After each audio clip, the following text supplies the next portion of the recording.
Notre invité du jour de Matin Première est le général Thierry Deladoucette, commandant le SMA. Bonjour. Bonjour. Merci d'être avec nous. Cela fait près de 60 ans que le SMA, service militaire adapté, est implanté en Outre-mer et que vous y formez des volontaires aux métiers non pas militaires, mais des filières professionnelles ou techno, comme on dit.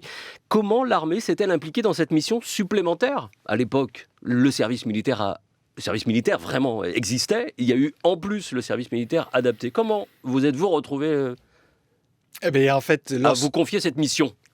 lorsqu'en le service militaire adapté a été créé, c'était dans les années 1960-61. Mhm. C'était suite à une période de tension sociale qu'il y avait dans les Antilles. Et à l'époque, pour les plus anciens, ils s'en rappellent probablement, dans les Antilles, enfin dans les Outre-mer, tout le monde ne faisait pas son service militaire parce que le besoin n'était... l'ensemble des jeunes n'étaient pas forcément appelés pour faire leur service militaire parce que les besoins n'étaient pas à la hauteur de la ressource qui existait. Donc en fait, il y avait une forme de tri qui était fait. Et donc, certains jeunes restaient dans leur territoire d'origine. Et en l'occurrence, ça avait généré, alors non pas le fait de cette inégalité devant le service militaire, mais suite à une situation économique, il y avait eu des troubles sociaux relativement importants. Mhm. Et donc, il avait été dit qu'il fallait trouver une solution pour occuper ces jeunes de manière intelligente et de manière utile, d'ailleurs. Ça avait été spécifié à l'époque. Donc, l'idée était venue du commandant supérieur des Antilles de créer un dispositif qui permettrait, d'occuper les jeunes pendant le temps de leur service militaire, et deux, de leur donner une formation professionnelle qui permettrait de faciliter leur insertion dans la vie professionnelle. Et en fait, c'est comme ça qu'est née cette idée de la création du service militaire adapté. C'était répondre à un besoin local, et de faciliter l'insertion de jeunes qui étaient déjà à l'époque en mal d'entrer dans la société. Une sorte de mission de service, en quelque sorte, pour répondre à une crise de l'époque. Vous faites allusion aux événements de mai 67, de 66 également en Martinique, Oui. J'imagine. D'où le fait que ce soit uniquement en Outre-mer. Alors au départ, ça a été dans les Antilles et en Guyane. Et en fait, en plus, l'idée était que ceux qui étaient de Guadeloupe partaient faire leur service militaire adapté en Guyane, ceux qui étaient en Martinique pouvaient aller. Il fallait Donc faire il y avait une idée de peu, rotation. Il fallait que les gens sortent de leur univers habituel, quotidien. Mhm. Et en plus, il y avait derrière une notion de développement de la zone qui était importante, notamment de la Guyane. Et il fallait contribuer au développement de la Guyane. C'est pour ça qu'il y a eu des grands chantiers de développement en Guyane qui ont été à l'époque réalisés par le service militaire adapté. Et l'idée était que éventuellement favoriser même l'installation des jeunes antillais en Guyane, de manière à peupler un territoire qui était vaste et sous-peuplé. Voilà. Votre engagement, donc, c'est clairement pour pallier à l'époque à un manque. Est-ce qu'aujourd'hui, cette mission est cohérente, cette mission de formation professionnelle, techno, est encore cohérente? Qu'elle vous revienne, bien sûr. La formation, oui, mais que ce soit vous qui l'assumiez? Alors, qu'elle soit cohérente, je le pense, parce que la situation, elle est toujours, c'est toujours la même. On sait bien que le chômage outre-mer des jeunes est une véritable problématique. Le chômage outre-mer est 2 fois plus important qu'en métropole, et le chômage des jeunes est 2 fois plus important outre-mer qu'en métropole. Donc il faut vraiment que l'ensemble des acteurs qui peuvent s'investir dans cette problématique le fassent pour résoudre cette difficulté. Nous prenons une part de cette difficulté, parce qu'aujourd'hui, en 2017, on aura intégré 6000 jeunes dans les rangs du service militaire adapté, mais il y en a encore bon nombre qui restent. Donc il faut que d'autres acteurs aussi participent à cet effort. Et ceux qui sont traditionnellement en charge de cette problématique, l'éducation nationale, mais pas que, il y a d'autres acteurs qui contribuent. J'imagine que d'autres régions, d'autres territoires de l'Hexagone, proprement dit, auraient souhaité avoir un service militaire adapté pour venir aider, contribuer à la formation de ces jeunes dont l'économie n'est pas très reluisante, bénéfique. J'imagine qu'on vous appelle du pied, non ? Alors en fait, il y a eu il y a 6 ans un dispositif qui avait été réfléchi et adapté à la métropole et qui s'appelle maintenant le service militaire volontaire, qui est donc une déclinaison du service militaire adapté à la métropole. Et c'est un dispositif qui monte en puissance, qui est toujours en phase d'expérimentation, mais qui a vu le jour. Dont la mission est la même. Une formation professionnelle, voilà. D'accord, très bien. Et nécessaire en fonction des régions et des besoins. Vous avez doublé, vous le disiez, vos capacités d'accueil à la demande du gouvernement. Vous êtes passé en gros de 3 000 à 6 000 volontaires. Donc, est-ce que ça induit, j'imagine, aussi un doublement de vos effectifs ?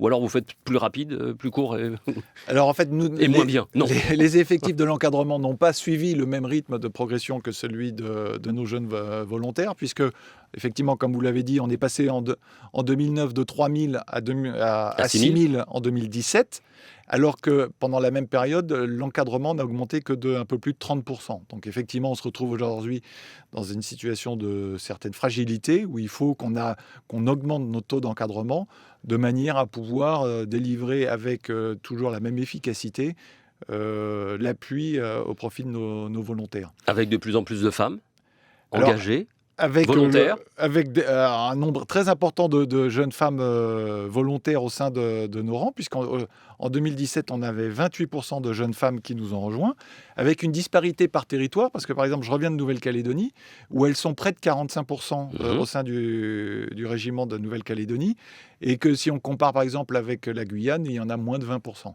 Donc en fait, des disparités par territoire qui s'expliquent pour des raisons culturelles, par des raisons sociales, mais on s'aperçoit souvent que pour les jeunes femmes qui nous rejoignent, c'est pour elles un moyen aussi d'émancipation, de manière à pouvoir trouver un emploi lorsqu'elles sortiront du service militaire adapté, pour pouvoir sortir peut-être d'une certaine pesanteur familiale ou sociétale, et qui fait que pour elles, le service militaire adapté est une opportunité pour pouvoir faire cette bascule. Quels sont les grands métiers principaux que le service militaire adapté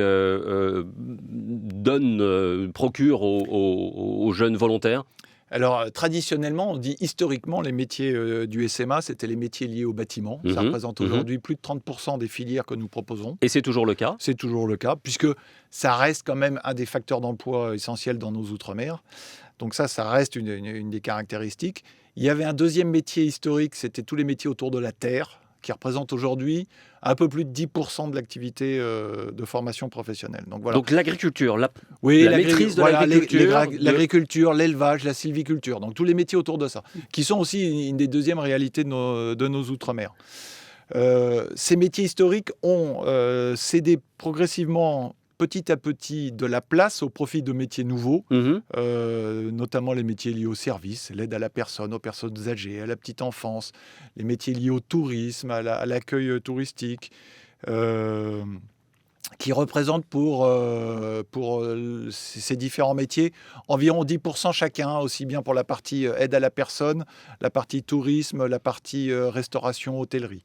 Donc voilà, et puis on développe de nouveaux métiers, alors là plus en phase avec la réalité du développement de nos outre-mer, et ça c'est un des axes que la ministre de l'Outre-mer nous a demandé d'accentuer, c'est de rester davantage en phase avec le développement de chacun de nos outre-mer pour répondre aux besoins de formation et aux besoins donc de fourniture de jeunes gens et de jeunes femmes qui puissent être directement employables dans des filières qui sont en train d'émerger. Alors ça peut être aussi bien lié au tourisme, l'environnement, la mer, puisque encore la ministre disait que nous avons l'outre-mer a un rôle à jouer d'un point de vue maritime, avec toutes ces ressources, ces implantations, etc. Ce sont ces métiers nouveaux. Voilà. 77% de taux d'insertion. Justement, en fonction de quels critères vous adaptez-vous au marché du moment et des territoires ? Vous travaillez avec des partenaires qui vous disent on va avoir dans 10, 15 ans ou 20 ans, je ne sais pas, dans 5 ans, besoin de tel et tel secteur d'activité Alors exactement, on reste en phase avec l'ensemble de nos partenaires économiques, les chambres professionnelles, les acteurs, les entrepreneurs, l'ensemble des acteurs de l'État qui sont impliqués dans ces problématiques-là, de manière à pouvoir, pour nous, identifier quels sont les métiers qui vont embaucher, non pas dans 5 ou dans 10 ans, mais dans 2 ans, de manière à ce que si on crée une filière, il nous faut à peu près 1 an pour la créer, qu'on recrute des jeunes, que dans l'année qui suivra, on puisse directement intégrer dans le marché de l'emploi.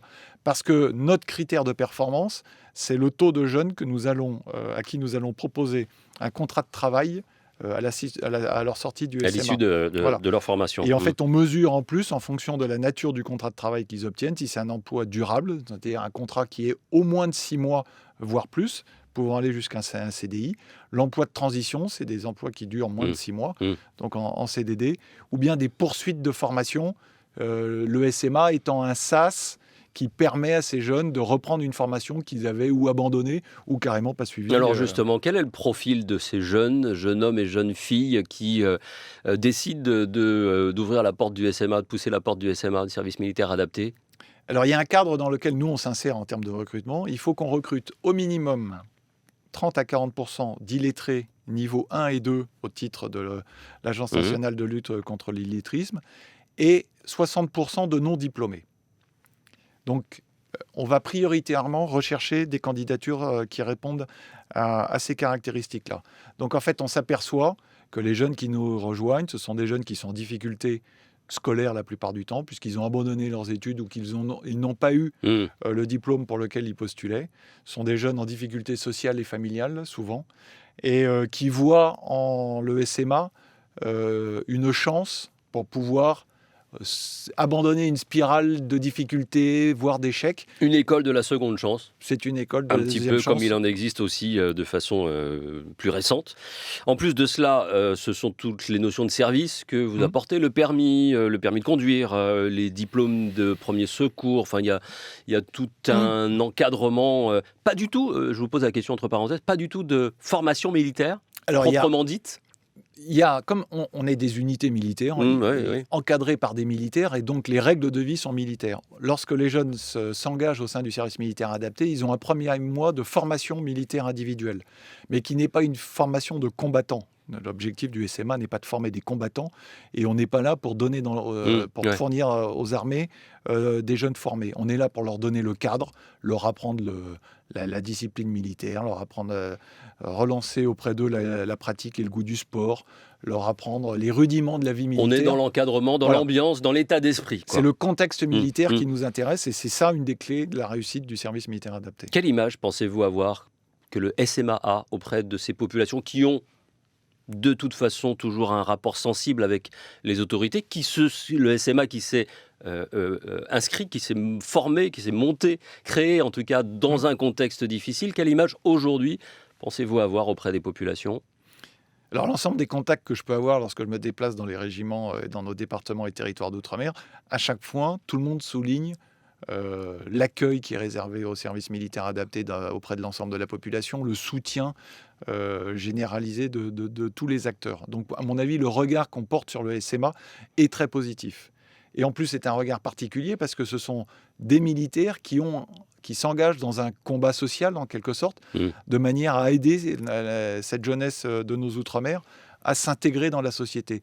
Donc, je pense que le regard est très positif, d'autant plus qu'il y a un attachement pour l'uniforme, pour la chose militaire dans nos départements d'outre-mer, qui est une réalité.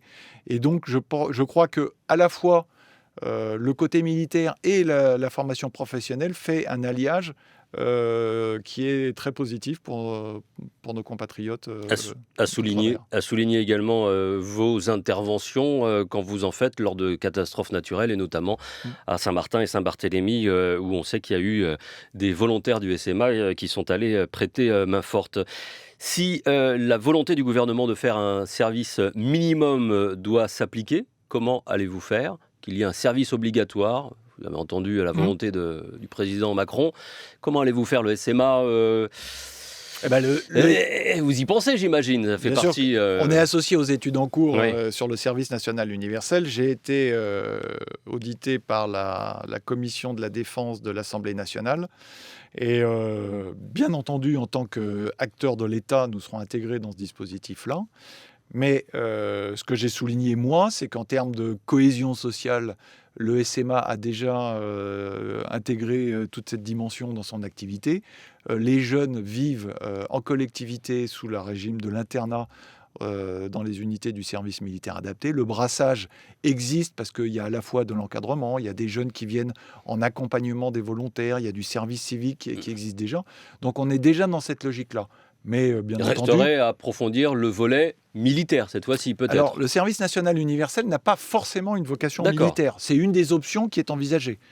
Bon, il y aura probablement un volet qui intégrera cette dimension-là. Et nous y prendrons notre part, au même titre que les autres acteurs de l'État. À titre personnel, qu'est-ce que vous en pensez de cette visiblement, ça correspond à une attente d'un certain nombre, aussi bien des jeunes d'ailleurs que d'acteurs et de responsables politiques. Donc, moi, j'estime qu'il y a un besoin probablement auquel il faut répondre, mais que les modalités de la mise en œuvre ne doivent pas aller à l'encontre de ma mission principale qui est l'insertion socio-professionnelle des jeunes ultramarins, et que je suis prêt à y contribuer, mais il ne faudra pas que ça remette en cause ma capacité à m'occuper des 6000 jeunes qui nous rejoignent tous les ans.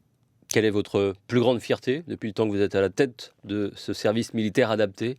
Eh bien alors, à chaque fois que je me déplace dans les régiments, je m'adresse à l'ensemble de nos jeunes volontaires et je leur dis que ma plus grande fierté, c'est quand je lis dans leurs yeux, lorsque je fais la revue des troupes, au début de la cérémonie des couleurs que je fais traditionnellement avec eux, et que je vois dans leurs yeux la lueur de la volonté de s'en sortir. Et je leur dis, vous avez tous dans votre poche le gage de votre réussite. Vous avez su à un moment le saisir en rejoignant le SMA et en signant un contrat d'engagement. Eh bien, ma plus grande fierté, c'est lorsque je vous verrai à la sortie et que vous me direz, ça y est, j'ai un job, je me suis réintégré dans la société. Et pour moi, là, à ce moment-là, nous avons remporté la victoire qui est leur réussite. Merci beaucoup d'avoir été avec nous et en direct. Général Thierry de la Doucette, commandant du SMA, le service militaire adapté, avec ses près de 60 années d'existence en Outre-mer. Merci d'avoir été notre invité du jour. Merci beaucoup.